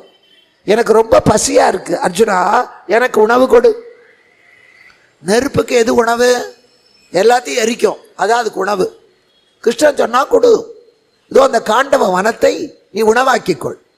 அது உள்ளே இருக்கிற சகல ஜீவராசிகளோடு எனக்கு உணவு வேண்டும், எடுத்துக்கொள். இப்போ அக்னி பற்றி எரிகிறது அந்த காண்டவ வனத்தை. அப்போ அந்த வனத்துக்குள்ள ஒரு பாம்பு பெண்டாட்டி பிள்ளையோடு இருந்து, அந்த பாம்புக்கு பேர் தக்ககன்னு பேர், இந்த குட்டிக்கு பேர் அஸ்வசேனன்னு பேர். அந்த தக்ககன் இந்திரனுடைய நண்பன். அவன் இந்திரனை பார்ப்பதற்காக அந்த தக்ககன் என்ற பாம்பு அமராவதிக்கு போயிடுது. பெண்டாட்டியும் குழந்தையும் மட்டும் இங்கே இருக்கு. அப்போ அக்னி பற்றி எரிகிறது, இந்த தாயும் குழந்தையும் தவிக்கிறது. அப்போ இந்திரன் மழை பொழிகிறான் அக்னியை அணைக்கிறதுக்காக, நண்பனுக்காக. அப்போ கிருஷ்ணன் சொன்னான், அர்ஜுனா அக்னிக்கு உணவு கொடுக்குறேன்னு சொல்லிட்ட, இப்போ அவன் சாப்பிட முடியாமல் மழை வருது, அந்த மழையை தடுத்து நிறுத்து. அர்ஜுனா அம்புகளாலேயே பந்தல் போட்டான், ஒரு சொட்டு தண்ணீர் உள்ள வரல, அக்னி எல்லாத்தையும் எரிக்குது. அப்போ இந்த தக்ககனுடைய மனைவி தன் குழந்தையாகிய அஸ்வசேன பாம்பு குட்டிய வாயில கவ்விக்கொண்டு வெளியே ஓடித்து. கிருஷ்ணன் காமிச்சான், அர்ஜுனா அதை பார், அத்தனை ஜீவராசியோட கொடுக்குறேன்னு சொன்னேன், அங்கே பார் ஒரு பாம்பு வெளியே போகிறது, இந்த பாம்பு அடி. ஏன் இவன் அடிக்கப்படாதா? ஏன் கிருஷ்ணன் அடிச்சிருக்கலாம் இல்லையா? கிருஷ்ணன் அடித்தா பிரச்சனையே வந்திருக்காது. இதனால் இவன் முடிக்கும் என்று ஆய்ந்து அதனை அவன் கண்விடும். அதான் விதி. எமன் வந்தான் கொண்டு போனான், சாமி வந்தான் சாகடிச்சான்னு சொல்கிறதில்ல. அவங்க அக்கா வீட்டில் போய் குழம்பு தின்னுட்டு வந்தார், அவள் ஸ்வீட் கொடுத்தா சர்க்கரை ஏறி செத்து போயிட்டான். காரணத்தை வேற யார் மேலேயாவது தான் போடுமே தவிர நாம் ஏற்றுக்க மாட்டோம். இங்கே அதனாலே அர்ஜுனா நீ அடி, அவன் ஒரு கிறுக்கன், கிருஷ்ணன் சொன்னா உடனே செய்வான். காண்டி பாப்பா அவங்கிட்ட இல்லை, வில்ல வளைச்சு அம்பு போடுறான். அந்த தாய்ப்பாம்போட தலை அறுந்தது, குட்டிக்கு வால் அறுந்தது, குட்டி தப்பிச்சுட்டு போயிடுச்சு, தாய்ப்பாம்பு செத்து போச்சு. இப்போ அந்த குட்டிக்கு ஆத்திரம், அந்த தக்ககன் மனைவி இருந்த சோகத்தில் இறந்துட்டான். ஆத்திரத்தோட அந்த குட்டி பாம்பு அர்ஜுனனை பழி வாங்குவே. அர்ஜுனனுக்கு யார் எதிரின்னு பார்த்தது, கர்ணங்கிட்ட வந்தது. என்னை உன்னுடைய பானத்திலே அம்பில் சுத்திக்கும் இந்த குட்டி. இவன் அம்பு போடும்போது அந்த நாகப்பாம்பு சேர்ந்து போய் விஷத்தால் அவனை கடிக்கும். ஏன் காலுங்கீழே போய் கடிச்சிருக்கலாமே, அம்புல தான் சுத்திக்கணுமா? அர்ஜுனனை கொல்லணும்னா பற்று ஒரு போடு போட்டிருக்கலாம்ல. அந்த காலத்தில் எல்லாத்துக்கும் தர்மம் உண்டு. என்னுடைய தாயை வெளிப்படையாக அம்பு போட்டுத்தான் அர்ஜுனன் கொன்னான். அதனால அவனையும் வெளிப்படையாக அவன் கண்ணுக்கு நேரம் வந்துதான் அழிப்பேனே தவிர காலுக்கு கீழே மறைஞ்சு பேடி மாதிரி கொல்ல மாட்டேன். அப்ப மிருகங்களுக்கெல்லாம் கூட தர்மம் இருந்தது, இப்ப மனுஷனுக்கே இல்லை. யார் எப்ப குத்துவான் எப்ப காலை வருவான் நமக்கு தெரியல. கூடவே இருக்கிறவன் தான் குழி பறிக்கிறான், தூரத்தில் இருக்கிறவன் இல்லை. இப்ப அந்த பாம்பு கர்ணங்கிட்ட இத்தனை நாளா வளர்ந்து வருது. இப்ப கடைசியாக அந்த பானத்தை விடுறான், நாகாஸ்திரத்தை எடுக்கிறான். இப்ப நமக்கு ஒரு சந்தேகம், இது அர்ஜுனங்கிட்ட இல்லாத பானம். இதை முதல்லையே விட்டுருந்தா அர்ஜுனன் செத்துருப்பானே, ஏன் கடைசியில் எடுத்தான்? கேள்வி வருது இல்ல, ஏன் கடைசியா எடுத்தான்? முதலையே விட்டுருந்தா அர்ஜுனன் செத்துருப்பானே. மனத்தினுடைய தன்மை ஒன்று யோசிச்சு பாருங்க. உங்க பாக்கெட்ல 500 ரூபாயும் இருக்கு, 100 ரூபாயும் இருக்கு, 50 ரூபாயும் இருக்கு, 10 இருக்கு, 5 இருக்கு, 2 ரூபாயும் இருக்கு, 1 ரூபாயும் இருக்கு. நீங்க கடையில் போய் சார் ஒரு வாழைப்பழம் கொடுங்கிறீங்க, ஒரு வாழைப்பழம் 1 ரூபா. அப்போ பாக்கெட்டுக்குள்ள கையை விட்டு 500 ரூபா வந்து அதை உள்ள தள்ளிட்டு 1 ரூபாய் எடுப்பீங்களா? எடுத்தடுப்பில் 500 ரூபாயை மாற்றுவீங்களா? 1 ரூபா தான். 1 ரூபாய் இல்லாட்டா 2 ரூபாயை மாற்றுவோம், 2 ரூபாய் இல்லாட்டா 10 ரூபா, 10 ரூபாய் இல்லாட்டா தான் 100. சில்லறையை வச்சுக்கிட்டு பெரிய நோட்டை யாரும் மாற்ற மாட்டோம். அதே மாதிரி இங்கேயும் சாதாரண அம்புனாலேயே அர்ஜுனன் இறந்து விட்டா இதை நாகாஸ்திரத்தை பயன்படுத்த வேண்டாம். ஏன்னா நாகாஸ்திரத்தினால அர்ஜுனன் இறந்தாலும் கர்ணன் வீரன்னு சொல்ல மாட்டான், நாகாஸ்திரம் கொன்றதுன்னு தான் வருமே தவிர கர்ணனுடைய வீரத்துக்கு பெருமை வராது. கூடுமான வரைக்கும் நம்ம கைதான் நமக்கு உதவி, அதுதான் இது கற்றுக் கொடுக்கறது. தொட்டதுக்கெல்லாம் அடுத்தவங்க கிட்ட போய் உதவி தேடப்படாது. உனக்கு தண்ணி வேணுமா, எழுந்து போய் குடி, தண்ணி கொண்டாமா, சாப்பிட்டுட்டு இந்த கையை கொஞ்சம் கழுகுறேன் தட்டில் கொண்டு போய் சொல்லக்கூடாது. நம்ம வேலைகளை நாம தான் செய்து கொள்ளணும். தன் கையே தனக்கு உதவி, இந்த பெரியவங்க சொல்லி கொடுத்தது. நம்ம வாயால் தானே நம்ம சாப்பிட்றோம். எனக்கு ஐஸ்கிரீம் சாப்பிடணும்னு ஆசையாக இருக்கு, நீ சாப்பிடுன்னு சொல்கிறோமா? இல்லையே. வீடு அழுக்கா இருக்கு, எனக்கு பதிலாக நீ பெருக்குன்னு ஏன் சொல்கிற? உன் கை கால் இருக்குல்ல பெருக்கு. சாப்பிடுவது உன் வாயினால் செய்கிற பொழுது, பார்க்கறத உன் கண்ணுனால் செய்யும் போது உன்னுடைய கையும் காலும் உடலும் வேலை செய்யணும். அப்ப அதனால தான் தன்மானத்தோடு இருக்கிற கர்ணனை எடுக்கலை. இப்போ எல்லாம் பயனற்று போயிடுத்து, வேற வழி இல்லை. நாகாஸ்திரத்தை எடுத்து குறி வச்சான், கர்ணனுடைய நெற்றிக்கு குறி வைத்தான். இப்போ சல்லியன் சொன்னா, கர்ணா எதிரில் இருக்கிறவன் மாயங்கள் வல்ல மதுசூதனன், நீ நெற்றிக்கு குறி வச்சு அவன் ஏதாவது தில்லு புல்லு பண்ணினா அம்பு வீணா போயிடும். நெஞ்சுக்கு குறிவை, கொஞ்சம் ஏறத்தாழ ஆளாலும் வயிற்றுல போகும் இல்லை கழுத்தில் போகும், அதனால நெஞ்சுக்கு குறிவை கர்ணன் சொன்னான். ஒரு கோலம் போடுறதுக்கு முன்னாடியே நீங்க என்ன கோலம் போட போறீங்கன்னு முடிவு பண்ணிக்கிட்டு புள்ளி வைக்கணும். புள்ளியை வச்சுட்டு ஒரு கோடு இழுத்துட்டு இது இல்லை உடனே காலால் அழிக்கிறது, மறுபடியும் அது கோலம் இல்லை, அலங்கோலம். என்ன சமைக்க போறீங்க இன்னைக்கு? பாகக்காய் பொரியலா குழம்பா? காய் நறுக்கிற போதே அதுக்கு தகுந்தா போல நறுக்கணும். சாம்பாருக்கு நறுக்கிட்டு அது அப்புறம் பொடியா பொரியலுக்கு முடியும். பொரியலுக்கு நறுக்கிறது எப்படி சாம்பாருக்கு மாற்றுவீங்க? எது ஒன்றானாலும் திட்டம் போடணும். எது ஒன்றானாலும் ராத்திரியே யோசிச்சுக்குங்க. படுக்கையில் படுத்து தூக்கம் வர வரைக்கும் என்ன வேலை, நாளைக்கு என்ன சமைக்கணும், எதை செஞ்சால் பரவாயில்ல, நாளைக்கு என்ன கிழமை, ஆஃபீஸ் இருக்கா, நேரத்தோடு போடுமா, அதுக்கு தகுந்தா போல பண்ணுவோமா, எந்த காய் நிறைய இருக்குது, ராத்திரியே யோசிச்சுக்கோங்க. நாளைக்கு என்ன வேலை செய்யணும் அதையும் யோசிச்சுக்கோங்க. டோபிக்கிட்ட அயன் பண்ண கொடுக்கணுமா, முதல் நாளே எடுத்து வச்சுக்கோங்க. அப்போ அடுத்த நாள் வேலையே குறைஞ்சிரும். திட்டம் போட்டு வேலை செஞ்சால் நேரம் முழுக்க நம்ம கையில். 1 மணி நேரம் முன்னாடி எழுந்தால் 1000 வேலை செய்யலாம், நேரம் போதாது. இப்போல்லாம் பொழுது போகலைன்னு சொல்கிறோம், இல்லை பொழுது போதலைங்கிறோம். தப்பு. 10 விரல் இருக்கு, 10 விரலில் 20 வேலை செய்யலாம். நீ தோசை வைக்கிறியா, தோசை வாத்துக்கிட்டு இருக்கும் போதே மாவு கிரைண்டரில் ஓடிட்டு இருக்கும் போதே டம்ளரை கழுவி வை. டம்ளரை கழுவி கவுத்த உடனே கையில் துணியில் மேடையை தொட. அந்த மேடையை துடைக்கிற போதே குழந்தைய பக்கத்தில் நிற்க வச்சு தலைவாரி பின்னி விடு. ஒரே நேரத்தில் 5 வேலை செய்யலாம். இருடி நான் தோசை வாத்துட்டு உனக்கு தலை வாடுறேன், அம்மா மணி 9:30 எனக்கு நேரம் ஆச்சு, அது கத்தும். தப்பு. ஒரு நேரத்தில் ஒரு வேலை இல்லை, ஒரு நேரத்தில் 10 வேலை செய்யலாம். திட்டப்பட்டு போடணும் கரெக்டாக. அதனால இங்கேயும் அந்த திட்டமிட்டு செய்யும்போது இவன் குறி வச்சுட்டான், திட்டம் போட்டான். நான் சொன்னேன் குழம்புக்கு நறுக்கிட்டு அதை பொரியலாக்க முடியாது. இவன் திட்டம் போட்டான், நெற்றிக்கு குறி வச்சாச்சு.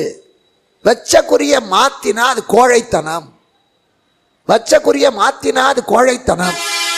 அதனால சல்லியா நான் குறி வைத்து விட்டேன், அதை மறுபடியும் மறுபடியும் மாத்துறது தப்பு. அதுக்கு மேல ஒன்று சொன்னான், அர்ஜுனனும் மற்றவர்களும் எப்ப பார்த்தாலும் கிருஷ்ணா கிருஷ்ணா, ஆனா கிருஷ்ண பக்தி இல்லை, கிருஷ்ணனை உதவிக்கு கூப்பிட்டார். ஆனா கர்ணன் வாயை திறந்து ஒரு தடவை கூட தெய்வத்தோட பேரை சொன்னதே இல்லை, நிந்திச்சதும் இல்லை. நாம பக்திமான்கிறோம், சாமியை திட்டுறோம். ஆமாம், நானும் தான் 8 வருஷமா போகிறேன் இந்த கோயிலுக்கு, எந்த சாமி கண்ணை திறக்குது, அது வெறும் கல், நாம திட்டுறோம். ஆனால் கர்ணனுக்கு பிறப்பில் குறை, வளர்ப்பில் குறை, வாழ்வில் குறை, எல்லாத்துலேயும் அவனுக்கு வேதனை. அவன் ஒரு தடவை கூட கடவுள் நிந்தனை பண்ணினதே இல்லை. அதான் பக்தி, அதான் பக்தி. அன்னைக்கு எழுதுறவன் அழிச்சு எழுத மாட்டான். பக்தி என்பது அசைக்க முடியாத நம்பிக்கை. அதான் இப்ப கர்ணன் சொல்றான் முடியாது, டே கிருஷ்ணன் காப்பாத்திடுவான்டா. அப்ப கர்ணன் ஒரு வார்த்தை சொன்னான், காப்பாற்றணும்னு கிருஷ்ணன் நினைச்சிட்டா நெஞ்சுக்கு குறி வச்சாலும் காப்பாற்றுவான், நெத்திக்கு குறி வச்சாலும் காப்பாற்றுவான். அதுதான் பக்தி. நீ என்ன முயற்சி செய்தாலும் அது முடியக்கூடாதுன்னு ஆண்டவன் நினைச்சா முடியாது. நீ எவ்வளவு சோம்பேறியா இருந்தாலும் அது நடக்கணும்னு இருந்தா ஆண்டவர் நடத்தி கொடுப்பான். நாம முயற்சி தான் பண்ணலாம், முடிவு அவன் கையில். அதனால எல்லாம் அவனே பார்த்துப்பான்னு இருக்க முடியாது. நாம செய்ய வேண்டிய முயற்சிகளை செய்யணும், என்ன பலன் கிடைச்சாலும் அதை ஏற்றுக்கணும். நான் செய்ய வேண்டியதே செஞ்சாச்சு, சரி இவ்வளோதான் ஆண்டவனுடைய நினைப்பு, தீர்ந்து போச்சு. முன்ன காலத்தில் சொல்லுவாங்க, ஒரு 40 வருஷத்துக்கு முன்னாடி, என்ன பண்ணுறது, புருஷன் சரியில்லைன்னா டைவர்ஸ் கேட்க மாட்டாங்க. ஆடை வாய்க்கிறது அகமடையாக வாய்க்கிறது அவங்க தலையெழுத்து. என்ன பண்ணுறது, போன ஜென்மத்தில் நல்ல பூவை எடுத்து பூஜை பண்ணலை, இந்த ஜென்மத்தில் நல்ல பிள்ளை பிறக்கலை, அப்படித்தான் சொல்லுவாங்க. அவங்க பாவத்தை அனுபவிச்சுத்தானே ஆகணும். அப்படி நினச்சவங்க நிம்மதியாக வாழ்ந்தார்கள், நம்ம அப்பாவும் தாத்தாவும் பாட்டியும். இப்போதான் தொட்டதுக்கெல்லாம் எல்லாம் கல்யாணம் பண்ணி 10 வருஷம் கழிச்சு பிடிக்கல, என்னை கொண்டு போய் தள்ளிட்டீங்க அப்பா அம்மா கிட்ட. இந்த மயக்க மருந்து கொடுத்தா கல்யாணம் பண்ணாங்க. அப்போ நல்லா கொட்டை கறந்துக்கிட்டு எதிரில் யார் நிற்கிறான்னு தெரியாமல் கல்யாண மேடையிலே பேசிக்கிட்டே தானே இருந்தீங்க மாப்பிள்ளையும் பொண்ணும். 10 வருஷம் கழிச்சு என்னை ஏமாற்றி விட்டீங்க, கொண்டு போய் தள்ளிட்டீங்க. என்ன கண்ணை கட்டியா இல்லை துப்பாக்கி முனையிலையா கல்யாணம் பண்ணாங்க? இல்லை, நம்ம தலையெழுத்து இதுதான், நமக்கு விதிக்கப்பட்ட வாழ்க்கை, அதை வாழ்ந்து முடிப்போம், அதான் முக்கியம் இங்கே. அதனால கர்ணனுக்கு அந்த நம்பிக்கை இருந்து, அதுக்கு பேர் தான் சிதப்பிரஜன்னு பேர். அதான் ஞானி, பற்றற்றவன். காப்பாற்றணும்னு நினைச்சா கிருஷ்ணன் எப்படி காப்பாற்றுவான், குறி வச்சான். அர்ஜுனன் அலறான், அவனுக்கு அந்த நம்பிக்கை இல்லை. கிருஷ்ணா தேரோட்டியா உட்கார்ந்துருக்கான், நம்ம பக்கத்திலேயே கடவுள் இருக்கானே, காப்பாற்றுவாங்கிற நம்பிக்கை அவனுக்கு இல்லை. அவன் அலறான், ஐயோ நாகாஸ்திரம் வருதே, அதுக்கு எதிரம்பு என்கிட்ட இல்லையே, கிருஷ்ணா கிருஷ்ணா கத்துறான். ஏதுரா தேர்தட்டில் ஒருத்தன் உட்கார்ந்துருக்கான், உடனே நான் காப்பாத்துறேன்னு சொல்லிட்டு தான் வந்திருக்கான், அவன் பார்த்துப்பாங்கிற புத்தி அவனுக்கு இல்லையே. புத்தி இல்லையே, நமக்கு வரணும். அம்பாள் பார்த்துப்பா. நன்றே வரினும் தீதே வரினும் நான் அறிவது ஒன்றுமில்லை, உனக்கே பரம், எனக்கு உளதெல்லாம் அன்றே உனதென்று அழித்து விட்டேன், அழியாத குணக்குன்றே அருட்கடலே அபிராமியே. நல்லது வந்தாலும் கெட்டது வந்தாலும் தாங்கிற சக்தி எனக்கு கொடு, நீ பார்த்துக்கோ. அதுதான் பக்தி. நல்லதை மட்டும் கொடு, கெட்டதெல்லாம் கொடுக்காத, அதல்ல பக்தி. குதிரை கொள்ளுனா வாயை திறக்கும், கடிவாளம்னா மூடிக்கும். கர்ணனுக்கு அந்த சிதப்பிரைக்க நிலை இருந்தது. நல்லது கெட்டது எதுவானாலும் அவன் பார்த்துப்பான். அர்ஜுனன் கூடவே இருந்தான். அந்த அர்ஜுனனுக்கு தான் கீதை சொன்னான். கீதை சொல்லி கூட அவனுக்கு ஞானம் வரலையே. அர்ஜுனனுக்கு ஞானம் வரும்னு கிருஷ்ணன் சொல்லல. பசுமாடு கண்ணுக்குட்டியை ஊட்ட விட்டு தான் பால் கறப்போம், அப்பதான் சுரக்கும். அது மாதிரி அர்ஜுனன் என்ற கன்றை ஒரு சாக்காக வைத்துக்கொண்டு தன்னுடைய 4 காம்புகளிலேயும் பால் சுரக்கிற மாதிரி 4 யோகத்திலே கிருஷ்ணன் சொன்னான். அர்ஜுனன் கேட்பான்னு சொல்லல, கன்றுக்குட்டியை சாக்காக வைத்து நமக்கு பால் தருவது போல அர்ஜுனனை ஒரு கருவியாக வைத்து உலகத்திற்கு ஞான பால் கொடுத்தான் கீதை. இப்ப அலறான் கிருஷ்ண, கால் கட்டவர்களால தேரை ஒரு அழுத்தினான். 12 அங்குலம் தேர் கீழே போச்சு. இப்ப இங்க வச்ச குறி இது கீழே இறங்கின உடனே அந்த குறிக்கு நேராக அவன் தலை கிரீடம் வந்தது, கிரீடத்தை தட்டிட்டு போச்சு. தலைக்கு வந்தது தலைப்பாகையோடு போச்சுங்கிறாங்களா. அது இதுதான் பெருசாக வர வேண்டிய கஷ்டம். ஒரு பெரிய விபத்து நடந்து உயிரே போக வேண்டிய நிலையில் ஏதோ ஒரு காயத்தோடு போச்சுன்னா தலைக்கு வந்தது தலைப்பாகையோடு போச்சுனா இது பாரதம். பாரதம். இப்போ அந்த நாகாஸ்திரம் மறுபடியும் கர்ணங்கிட்ட வந்தது. கர்ணா என்னை மறுபடியும் விடு. மாட்டேன் மாட்டேன். அவனுக்கு ஞாபகம் வருகிறது, கிருஷ்ணன் தூது வந்தபோது அத்தை குந்தி இடத்திலே போய் கர்ணன் உன் மகன் இங்கே இருக்கிறான்னு சொன்ன போது பல பேர் நினச்சிருப்பாங்க அதை பாதியிலே விட்டுட்டீங்களேன்னு. விடலை. எந்த நேரத்தில் சொல்லணுமோ அந்த நேரத்தில் தான்.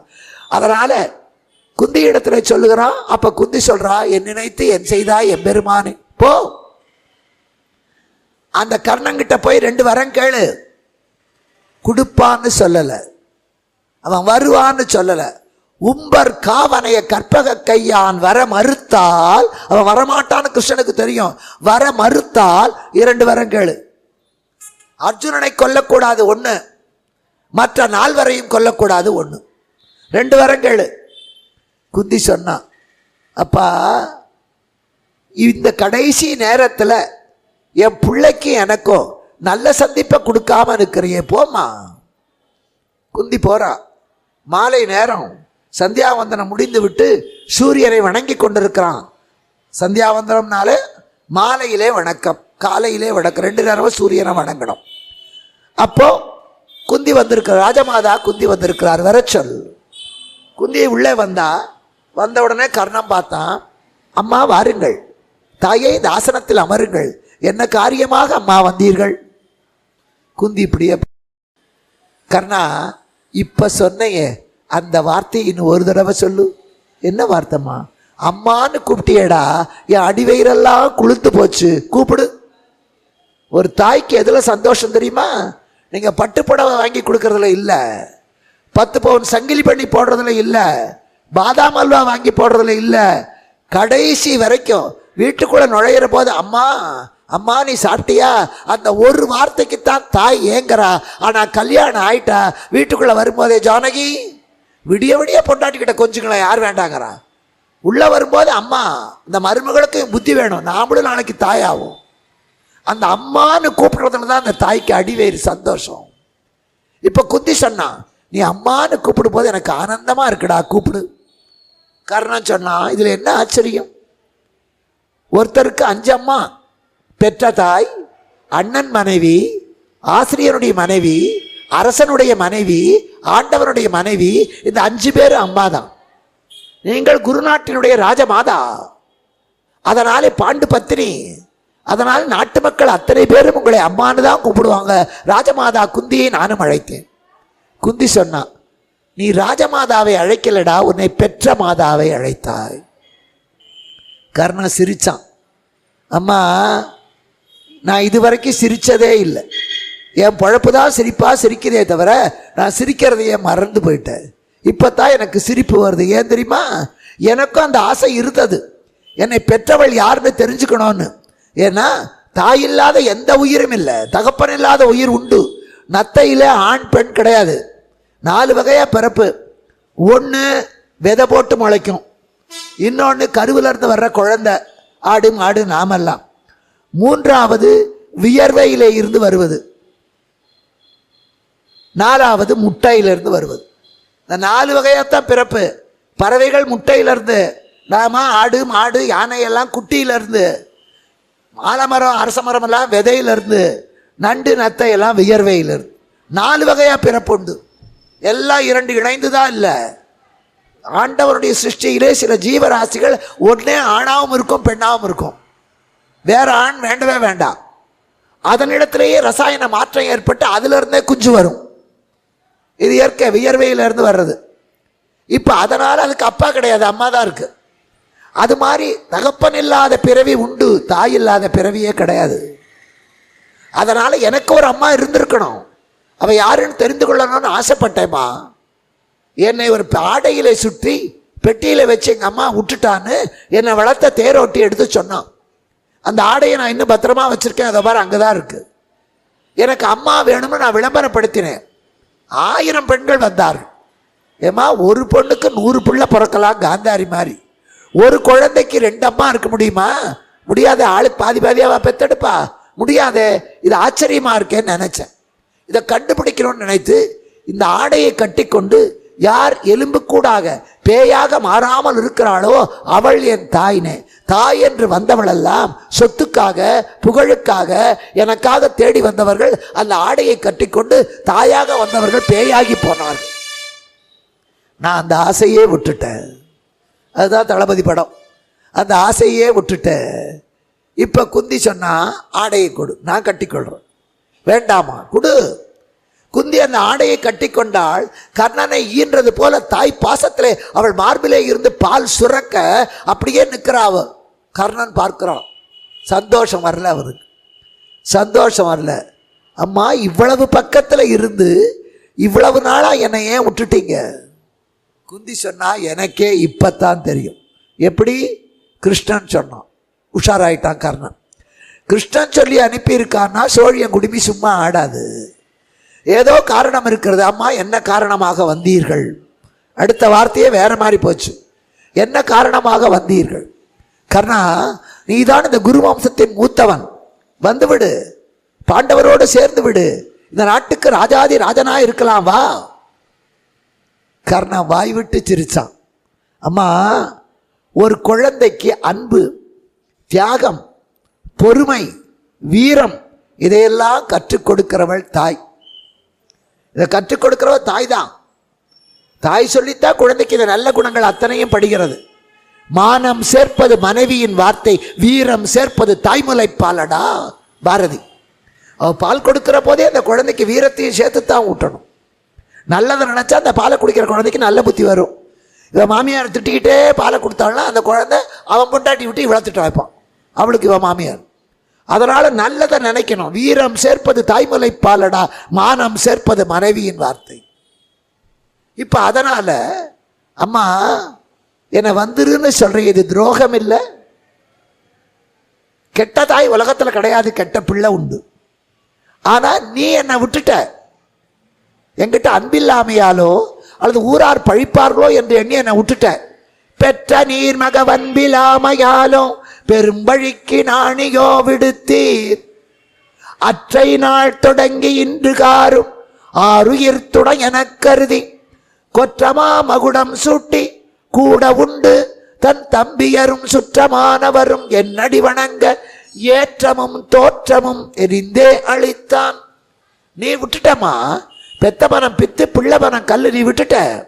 ஆனா எல்லாரும் என்னை அவமானப்படுத்தின போது கர்ணா மேலவா என்று என்னை அழைச்சு அங்க நாட்டுக்கு மன்னனாக்கி தன்னுடைய நண்பனாக்கி கொண்டு எல்லாரும் மதிக்கும்படியா எனக்கு ஒரு அட்ரஸ் கொடுத்தவன் துரியோதனன். ஒண்ணு தெரியுமா? அவன் தன்னெச்சில் தானுண்ணா தன்மையான். நான் முதலையே சொன்னேன், அவன் சாப்பிட்ட இலையில 2வது தடவை கை வைக்க மாட்டான். ஆனால் என்னெச்சில் என்னோடு இருந்து உண்டான். அவன் கடிச்ச வடைய 2வது தடவை கடிக்க மாட்டான். ஆனா நான் கடிச்ச வடைய வாங்கி அவன் திம்பான். அப்பேற்பட்ட நண்பன். அவனுக்கா நீ துரோகம் பண்ண சொல்ற? அது மட்டும் இல்லம்மா, இன்னொன்னு சொல்றேன் கேட்டுக்கோ. ஒரு நாள் நானும் துரியோதனன் மனைவி பானுமதியும் அந்த புறத்திலே தாயமாடி கொண்டிருக்கிறோம். பானுமதி வாசலுக்கு முதுகு காட்டி உட்கார்ந்திருக்கா. நான் வாசலை பார்த்து அமர்ந்திருந்தேன். பானுமதி தோற்று போகிற நேரம். அப்ப துரியோதனன் உள்ள வந்தான். துரியோதனன் வந்ததை நான் பார்த்தேன். ஆனா பானுமதிக்கு தெரியல பின்னாடி வந்ததை. அப்படித்தானே இருக்கணும். ஆனால் நான் எதிர்ப்புறமாக அமர்ந்திருந்தேன். பானுமதி வாசலை பார்த்து அமர்ந்திருந்தாள். அதனால துரியோதனன் வந்ததை அவ பார்த்துட்டா, நான் பார்க்கல. கணவன் வரும்போது மனைவி எழுந்திருக்கிறது மரியாதை. துரியோதனன் வருவதை பார்த்த உடனே பானுமதி பாதி ஆட்டத்தில் எழுந்தா. எனக்கு பின்னால துரியோதனன் வர்றது எனக்கு தெரியல. நான் நினைச்சேன் இவன் தோத்து போயிடுவான்னு பயந்துக்கிட்டு தான் பாதி ஆட்டத்தில் ஓடுறான்னு உட்கார்ந்து ஆடுன்னு. நான் உட்கார்ந்து ஆடுன்னு கையை நீட்டினேன். அவன் அந்த நேரத்தில் எழுந்தான். அவன் எழுந்த நேரமும் நான் கை நீட்ட நேரமும் தற்செயலாம் ஒன்னா போச்சு. அப்படி அவர் குனிந்து எழுந்திருக்கிற போது அவ இடுப்புல 16 சரமாக கட்டி இருந்த முத்து மாலை, அந்த ஒட்டியானத்துல இருந்த முத்து மாலை அவ எழுந்திருக்கிற போது அப்படி கீழே தொங்கித்து. நான் கை நீட்டின போது என் விரல் அந்த மாலையில பட்டுடுத்து. அவ எழுந்த வேகத்துல அந்த முத்து மாலை அருந்து முத்துக்கள் கீழே கொட்டியது. அப்ப துரியோதனன் உள்ள வந்துட்டான். வேறொருத்தரா இருந்தா என்ன நினைப்பான்? நாங்க 2 பேரும் திகச்சிட்டோம். 2 பேரும் தப்பு பண்ணல, மனசால கூட நினைக்கல. ஆனால் அந்த புறத்திலே நான் கை நீட்டி அவளை உட்காருன்னு சொன்னேன்னு நினைக்காம மனைவி மடி தொட்டு விளையாடுகிறான் என்று தானே தப்பா நினைச்சிருப்பான். எழுத்த வீட்டு மாடியில் ஒரு காலேஜ் பையன் குடியிருக்கான். இந்த வீட்டில் இருக்கிற ஒரு பொண்ணு தற்செயலாக குப்பை கொட்ட போறா. இவன் குப்பை கொட்ட போற போது அவன் சீட்டி அடிச்சுக்கிட்டே கீழே இருக்கிறான். பின்னாடியே புருஷன் வரான். என்னடி அவனை பார்த்து சைட் அடிக்கிறியாம்மா? சந்தேகம். எப்பேற்பட்ட கணவனுக்கும் பெண் என்பவள் தன்னுடைய உரிமை, அந்த எண்ணம் உரிமை. அதனால என்ன பண்ணாவன், தங்கச்சியை கூட்டிட்டு போவான், பெண்டாட்டி கூட்டிட்டு போக மாட்டான். ஏன்னா 4 பேர் பார்ப்பாங்கம்மா, இது என் சொத்து, அந்த உரிமை. அந்த எண்ணம் எல்லாருக்கும் இருக்கும். அவன் ராஜாதி ராஜா. அதுலேயும் ரொம்ப சீக்கிரத்தில் உணர்ச்சி வசப்படக்கூடியவன் துரியோதனன். யாரையும் நம்ப மாட்டான். எல்லா கெட்ட குணமும் அவங்ககிட்ட இருக்கு. இப்போ அந்த புறத்திலே ஒரு அனாதை தன் பெண்டாட்டி மடியில் கையை வைக்கிறத பார்த்தா சாதாரண கோழைக்கு கூட கோபம் வருமே, துரியோதனனுக்கு கோபம் வர வேண்டாம்? இப்போ இந்த முத்தை எதுல கோப்போம்? முத்தை பட்டுக்கயிறுல தான் கோப்பாங்க.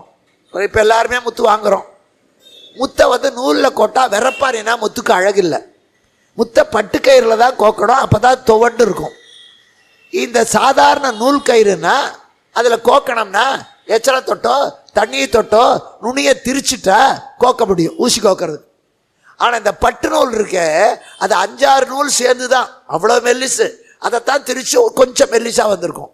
அது தலையை விரிச்சுக்கிட்டு நிற்கும். அதை தண்ணியை தொட்டு நீங்கள் திரிக்க முடியாது. தண்ணியை தொட்டால் அது மறுபடியும் விரிச்சுக்குமே தவிர சேராது. அதனால் முத்துலையும் துவாரம் கம்மி, அந்த கோக்கிற நூலிலேயும் சக்தி கம்மி. இதில் கோக்கிறதுக்கு தனி சாமர்த்தியம் வேணும். இதில் சும்மாவே கோக்கிறது கஷ்டம். முத்து பிடிச்ச கையை நடுங்கி நூல் பிடிச்ச கையை நடுங்கினா கோக்க முடியுமா? முடியாது. எப்போ நடுங்கும்? கோபம் வந்தால் கை நடுங்கும். கோபம் வந்தால் யாருக்கு கை நடுங்கும்? அது கையால் ஆகாத கோபம் வந்தால் ரொம்ப நடுங்கும். அதில் மிகப்பெரிய கோபம் என்ன? பெண்டாட்டி நடத்த மேலே சந்தேகம். கேட்கலாமா வேண்டாமா, கேட்கலாமா வேண்டாமான்னு நிச்சயம் இல்லை. கேட்டு தப்பா போயிட்டா, அவள் தற்கொலை பண்ணிக்கிட்டா, கேட்காமையே விட்டா ஓடி போயிட்டா, இது 2 கெட்டத்தனம். கேட்கலாமா வேண்டாமா, கேட்கலாமா வேண்டாமா, உள்ளுக்குள்ள ஒரு போராட்டம். அதனால அவன் பல்ல கடிக்கிறான். பல்ல கடிச்சு பொறுத்துக்கிட்டேம்மா, கையை இறுக்கி மூடிக்கிறான். ஏன்னா கை நடுங்குது. கோபத்தில் வெளிப்படுத்த முடியாத கோபம் இருந்தால் கை நடுங்கும். இப்போ கர்ணனிடத்திலேயோ அந்த பாஞ்சாலி பானுமதி இடத்திலேயோ நடத்தையிலே சந்தேகம் இருந்திருந்தால், ராஜாதி ராஜனான துரியோதனனுக்கு கோபம் வந்திருந்தா அவன் கை நடுங்கும். எனக்கு கையெல்லாம் ஒன்றும் நடுங்கலை, உள்ள நடுக்குது கிடுக்குன்னு. ஆனால் மொப்புக்கு நடுக்கலைன்னு பேண்ட் பாக்கெட்டுக்குள்ள கையை விட்டுட்டு நிற்பான். அல்ல, அதை நிரூபிக்கிறோம். நாம் சொல்லலைன்னா கூட கையாட்ட தானா ஆடும். இப்போ என் கை நடுங்கலடா, அதை நான் நிரூபித்து காட்டுறேன். முத்து பிடிச்ச கையை நடுங்கப்படாது, நூல் பிடிச்ச கையை நடுங்கக்கூடாது. இந்த முத்தை இந்த நூலில் நான் கோத்து காட்டுறேன். அப்போ என் கை நடுங்கலை, அதனால எனக்கு கோபம் இல்லை. கோபத்துக்கு காரணமான சந்தேகம் இல்லை. சந்தேகம் உங்கள் 2 பேர்லையும் இல்லை. உங்கள் 2 பேரையும் நான் நம்புறேன், இதை நிரூபித்து காட்டுறேன்னு அதை அத்தனை விளக்கமாக சொல்லாமல் எடுக்கவோ கோக்கவோ. எந்த ஆண்பிள்ளை இதை செய்வான்? மடந்தை பொந்திரு மேகலை மணிவுக புரிந்து ஏகாந்த இடந்தனில் புரிந்தே நான் அயர்ந்திருப்ப எடுக்கவோ கோக்கவோ என்ற திடம்படுத்திடுவேல் ராஜராஜனுக்கு செருக்களத்திலே உயிர் கொடுப்பதே ஆண்மையும் வீரமும் புகழ். அம்மா கிட்ட அப்பேற்பட்ட துரியோதனனுக்கு நான் துரோகம் பண்ண மாட்டேன், நீ போ. குந்தி கிளம்பிட்டான். கூப்பிட்டான். என்கிட்ட வந்தவங்க யாரும் சும்மா போறதில்லை, ஏதாவது கேள். நீ அர்ஜுனனை கொல்லுவதற்காக ஒரு நாகாஸ்திரம் வச்சிருக்கியாமே, அந்த நாகாஸ்திரத்தை ஒரு தடவை விட்டு அர்ஜுனன் பிழைத்து விட்டா 2ஆம் தடவை விடாதப்பா. நீ ஒரு தடவை விட்டவன் செத்து போயிட்டா பரவாயில்ல, ஒரு முறை விட்டு பிழைத்து விட்டால் மறுமுறை விடாது. கர்ண கை கொட்டி சிரிச்சான். 1000 ஆனாலும் உனக்கு பெத்த பிள்ளை தானே வசதியா போச்சு, நான் இல்லையே. நானும் உன் பிள்ளைன்னு சொன்னையே. அர்ஜுனன் கிட்ட போய் என்ன கொல்லக்கூடாதுன்னு உனக்கு கேட்க தெரியலையே. இப்ப கேட்கறே இல்லை, கவலைப்படாதம்மா. உனக்கு எப்படியும் துரியோதனன் எப்படியும் 5 பிள்ளை உண்டு. நான் செத்தா கர்ணனோட 5, கர்ணன் செத்தா என்னோட 5. அதனால கர்ணன் சொல்றான், உனக்கு 5 தேவிங்கிற பேர் உண்டு. ஒன்று ஞாபகம் வச்சுக்கோ, நான் அர்ஜுனன் பிழைச்சிட்டா 2ஆம் தடவை விட மாட்டேன். குந்தி திகச்சா. என்னடா இப்பதான் துரியோதனனுக்கு நான் நல்லது செய்வேங்கிற, நீ அர்ஜுனனை கொல்லாம விட்டா இது துரோகம் இல்லையா? இல்லை. ஏன்னா நான் ஒரு தடவை அம்பு விட்டு அந்த அம்பு அவனை கொல்லாம கீழே விழுந்துட்டா நான் அவனை கொல்ல மாட்டேன்னு சொல்லலை, நாகாஸ்திரத்தை 2ஆம் தடவை விட மாட்டேன். ஏன்னா அது எந்த அம்பானாலும் அது விட்டு கீழே விழுந்தா தேரை விட்டு கீழே இறங்கி அதை பொறுக்கி எடுத்துக்கிட்டு வந்து மறுபடியும் விடுறதுக்கு உன் பையன் பொறுக்கி இல்லைம்மா வீரன், வேற அம்புனால கொல்லுவேன், அதை எடுக்க மாட்டேன். ஏன்னா வில் யுத்தம் என்பது கண்ணு கெட்ட தூரம். இங்கேருந்து வில்லு அவ்வளோ தூரம் தான் போகும். சேலத்துலேருந்து செங்கல்பட்டுக்கு போகாது, கத்தி கையெட்டின தூரம் தான். அதனால் இங்கே தான் இருக்கும். நான் இறங்கி அம்பு எடுக்கிறதுல அவன் அழிச்சிருவான். அதனால் ஒரு முறை அம்பு விட்டு அவன் பிழைத்து விட்டால் நான் அந்த நாகாஸ்திரத்தை மறுமுறை விட மாட்டேன். மற்ற நால்வரையும் கொல்ல மாட்டேன். தர்மன் ஒரு அப்பாவி, பீமன் பெருஞ்சோற்றுக்கார, நகுல சகாதேவ இளையவர்கள், எனக்கு சமமானவனோடு தான் போர் செய்வேன், போயிட்டு வா, உனக்கு எப்படி 5 பிள்ளை உண்டு. குந்தி கிளம்பிட்டான். இப்போ கர்ணா அம்மா இங்கே வாங்க, நான் இதுவரைக்கும் யார்கிட்டையும் கையேந்தினது இல்லை, உங்ககிட்ட கேட்குறேன், அம்மா கிட்ட கேட்கலாம், தப்பே இல்லை. எனக்கு 2 வரம் கொடு. என்ன வரம்? நான் உயிரோட இருக்கிற வரைக்கும் நான் தான் உன் பிள்ளைங்கிறத யார்கிட்டையும் சொல்லக்கூடாது. ஒருவேளை பாண்டவர்கள்கிட்ட சொன்னால் அவங்க என்னை வந்து சேர்த்திக்கலாம், கொல்லாம விடலாம், வேண்டாம். நான் உன் மகன் என்பதை சொல்லக்கூடாது. 2வது, நான் பிறக்கும் போது அனாதையா விழுந்து கிடந்தேன், வளரும் போது அனாதையா வாழ்ந்த, சாகும்போது அநாத புணமா போகக்கூடாது. போர்க்களத்திலே நான் விருந்து விட்டா நீ வரணும். பெண்கள் களத்துக்கு வருகிற வழக்கமில்லை, நீ வரணும், சொல்லி அழணும். குந்தி போஜ நாட்டிலே உன் கையிலே கிடைத்தது, பெட்டியிலே விட்டது, ஆற்றோடு வந்தது, அதிரதன் கிட்ட கெட்டது, துரியோதனாலே வளர்க்கப்பட்டது, நான் வாழ்ந்தது, நீ கேட்டது, இத்தனை சொல்லி அழு. அன்னைக்கு தான் முதல் ஒப்பாரி பிறந்தது. குந்தி அழுது கொண்டே கிளம்பினா. அப்ப என்னடா அழுறது, இப்பவே அழுது. இப்போ போர்க்களத்திலே நாகாஸ்திரம் மறுமுறை விடுன்னு சொன்ன போது கர்ணனுக்கு அந்த ஞாபகம் வந்தது. வந்த உடனே நினைச்சான், மறுமுறை விடமாட்டேன் போ. அந்த நாகப்பாம்பு தற்கொலை பண்ணி கொண்டது. சல்லியம் பார்த்தான், டே கர்ணா, நெஞ்சுக்கு குறிவைனா வைக்க மாட்டேன்ட்ட, மறுமுறை விடுனா விடமாட்டேங்கிற, நீ அழியத்தான் போற, நீ தோற்று போகிறதோட வீரனான நானும் உன் தோல்விக்கு துணை இருக்க தயாரா இல்லை. எப்போவும் அப்படித்தான். நம்ம வசதியாக இருக்கிற போது எல்லாம் சொந்தம் கொண்டாடிட்டு வருவாங்க, நம்ம வாழ்க்கையில் இறங்கிட்டா எனக்கு அவனை தெரியவே தெரியாது என்னடுவாங்க. இப்போ சல்லியன் என்ன பண்ணான், தேரை விட்டு கீழே இறங்கிட்டான். நீயே அனுபவி, நல்ல உச்சகட்டம், கிளைமேக்ஸ், சூரிய அஸ்தமனத்துக்கு 2 விரற்கடை தான் இருக்கு, போர் அதுக்குள்ளே முடியணும். அந்த நேரத்தில் இவன் இறங்கி போயிட்டான். சாரதி போனதுனால குதிரைகள் தாறுமாறா ஓடி அந்த ரத்த சேத்துல சக்கரம் புதஞ்சு போச்சு, குதிரைகள் தவிக்கிறது. காரணம் என்ன? கர்ணன் வாலிபனாக இருக்கிற போது ஒரு முறை தேரில் ஏறிக்கொண்டு தெருவில் வந்தான் வேகமா. அப்போ ஒரு கன்றுக்குட்டி குறுக்க வந்துடுது, ஒரு பிராமணனோடது. தேர் கண்ணுக்குட்டி மேலே ஏறிடுது. உடனே அந்த அந்தணன் சபித்தான், டே கர்ணா, நீ தேரில் வர்ற திமிர்னால தானே என் கன்றை கொன்று விட்டாய், அதனால் அந்த தேர் உனக்கு சரியான சமயத்தில் உதவாமல் போகட்டும். அவன் செய்யாத தப்புக்கு தான் அவனுக்கு தண்டனை. அவன் ஒரு தப்பு கூட செய்யாமையே அனுபவிச்சவன். அவன் கண்ணுக்குட்டியை பிடிச்சிருக்கணும், இன்னைக்கும் சரி என்னைக்கும் சரி. மாட்டைத்தான் பிடிப்பானே தவிர கண்ணுக்குட்டி விட்டுருவான். ஏன்னா கண்ணுக்குட்டி போனால் மாடு இன்னொரு குட்டி போடும், ஆனால் மாட்டை விட்டுட்டா 10,000 போயிருமே, அதனால் இதைத்தான் பிடிப்பான். இப்போ அதனால் தன் தப்ப உணரலை நினைக்கிறான். அந்தணன் சாபம்.